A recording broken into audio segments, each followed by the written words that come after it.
seront arrivés, donc ça c'est à l'été 2021, on aura des rames qui ont été commandées, déjà ils ont été commandés par la région Île-de-France, c'est 18 rames qui ont été commandées, on aura des rames 30% plus capacitaires.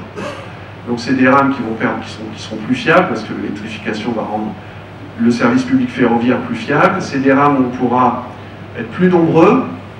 Vous savez que sur cette ligne, depuis 5 ans, il y a eu 30% d'augmentation de la fréquentation et qu'on anticipe à minima 30% d'augmentation dans les 5 ans qui viennent.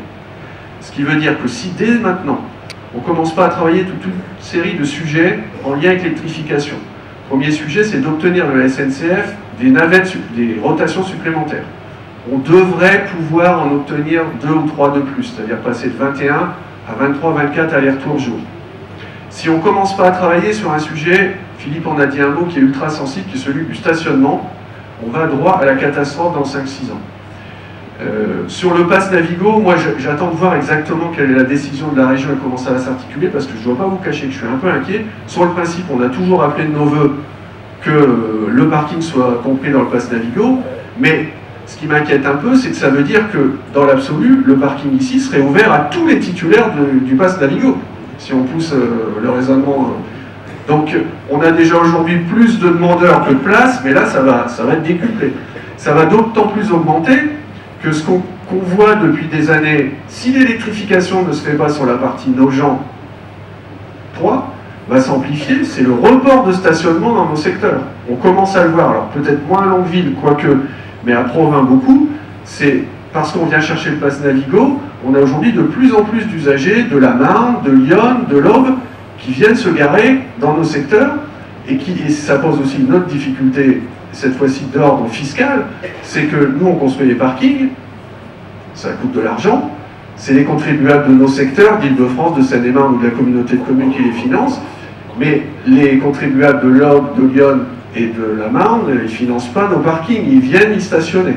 Donc à terme, on aura aussi une question à se poser, jusqu'où on va dans cette voie-là, et à qui on réserve prioritairement, sur une voie où il y aura de plus en plus d'usagers, à qui on réserve prioritairement un stationnement dans nos secteurs. On aura des sujets de cette nature à se poser qui ne seront pas faciles, mais il faut commencer à y travailler. On a provoqué là tout prochainement une réunion avec les usagers et la SNCF pour commencer à évoquer tous ces sujets les uns après les autres pour ne pas être dépassés par les événements. Donc vous voyez, premier exemple, l'électrification, bon, c'est un exemple qui prouve que les élus, modestement, et surtout quand il y a une unanimité des élus d'un territoire qui se sont tous battus, quelles que soient leurs convictions personnelles, pour l'électrification, et c'est maintenant un combat qui est derrière nous, et je dois vous avouer que c'est un grand soulagement. Deuxième exemple, celui de la fibre optique. Alors la fibre optique, je vais être un peu inconscient le jour où j'ai accepté, mais bon, j'ai accepté. Quand j'ai accepté d'être président du syndicat numérique à l'échelle départementale, je n'avais pas tout à fait conscience de l'implication que ça allait demander. On commence à sortir un peu du tunnel, parce que ça devient une réalité pour notre territoire. Sur notre communauté de communes, 40 communes, dans quelques mois, on aura 98% des usagers, des habitants de notre communauté de communes qui seront éligibles à la fibre optique. Alors, je suis toujours gêné, mais il me pardonnera à nouveau, je suis confus, puis il est là ce soir dans la salle. On a 2 communes qui seront traitées qu'1 an plus tard, ce sera les 2 dernières, c'est Saint-Loup-de-Nau et Mels-sur-Seine, mais il faut bien qu'il y ait des communes qui ferment la marche pour des raisons techniques. Et ici à Longueville, les travaux sont très très bien avancés sur les poches concessives et à fermer. J'ai fait un point hier, particulièrement sur la commune de Longueville. Alors c'est une commune qui est un peu complexe, puisque en fait c'est assez unique dans notre communauté de communes, elle va être couverte par 3 sous-répartiteurs. Un sous-répartiteur qui est sur 5 colombes de mémoire et qui alimente une vingtaine de foyers de Longueville, et puis 2 sous-répartiteurs qui sont sur le territoire de la commune de Longueville, qui alimentent pour l'un 500 et quelques foyers, et l'autre un peu plus de 250 foyers, ce qui fait en gros 800 foyers. Les travaux sont recettés, terminés pour la partie en affermage, et ils sont réalisés pour la partie concessive à 70%. Ce qui veut dire qu'on est sur un planning à peu près cohérent avec ce qu'on imaginait. On devrait pouvoir, au plus tard, on veut dire au tournant de l'été à peu près, être en situation de s'abonner ici à Longueville à la fibre optique, donc ça c'est très attendu. On commence à voir le retour, il y a quelques maires, Claude est là à Poigny, puisque Claude a été pratiquement la première commune de notre communauté de communes servie à 100%, Et aujourd'hui, à Poigny, vous avez 35% des habitants de Poigny qui sont abonnés. C'est colossal, en un an et demi, 35%. Et c'est ce qui se passe à Sainte-Colombe, c'est ce qui se passe dans toutes les communes, à Saint-Brice. Et ça va s'accélérer, et ça vous permettra de ne pas regretter trop d'être dans les derniers servis dans notre communauté de communes, c'est que les grands opérateurs arrivent.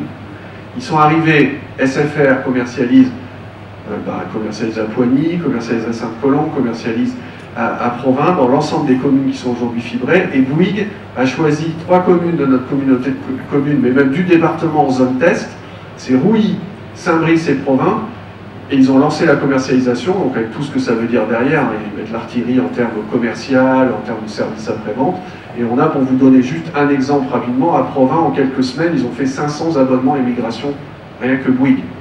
Donc ce qui veut dire que quand ils vont élargir ici à Longueville, à l'été prochain, vous pourrez vous abonner, y compris avec les opérateurs alternatifs, les petits FAI, comme CAB, Vidéo Futur, Canel, Coriolis, etc., mais également, vraisemblablement, SFR, c'est sûr, Bouygues, je l'espère, et on attend toujours, mais ça finira bien par arriver, parce qu'à un moment, ils vont quand même perdre beaucoup de parts de marché dans notre territoire, et également Orange, qui devrait être là. Ça va vraiment changer la vie de ceux qui s'abonnent. On commence à avoir des gens de notre territoire qui obtiennent des jours, 1, 2, voire 3 journées de télétravail grâce à la fibre optique. Donc quand on parle de jours où on ne prend pas le train le matin et pas le train le soir, c'est 2 heures de moins le matin, 2 heures de moins le soir, donc ça va améliorer la vie quotidienne. Pour nos PME, pour nos entreprises, c'est absolument crucial. Également, de plus en plus, pour nos enfants, pour nos petits, nos collégiens et nos lycéens aujourd'hui ne peuvent plus travailler, on le voit, sans Internet, à très haut débit, donc vraiment ça c'est une très bonne chose. Et ça, je remercie vraiment l'ensemble de mes collègues de la communauté de communes, parce que si on a réussi ce tour de force, on s'est tous mouillés beaucoup, on a fait en sorte que notre territoire soit un peu plus en avance que beaucoup d'autres, mais ça c'était, voilà, il faut aussi bien de temps en temps, voilà. La Gerbe avait adhéré, donc derrière, on a mis l'accélération sur le plan de déploiement, mais il fallait être capable de financer. Et la communauté de communes a financé le déploiement de la fibre, pour la partie qui nous concernait, 3 200 000 €, sans avoir recours du tout à l'emprunt. Donc on a fait un investissement pour les 50 ans qui viennent, sans avoir recours à l'emprunt. Donc ça, on le doit à l'ensemble des élus de la communauté de communes. On le doit aussi, pour rendre à César ce qui appartient à César, à Christian Jacob, qui avait fait ce choix. C'était pas évident de le faire. Il l'a fait dès 2014, et aujourd'hui, on est 4 ans plus tard, et on peut dire que une grande partie du travail est derrière nous. Donc c'était le deuxième exemple, pour vous démontrer que des élus, ça sert, que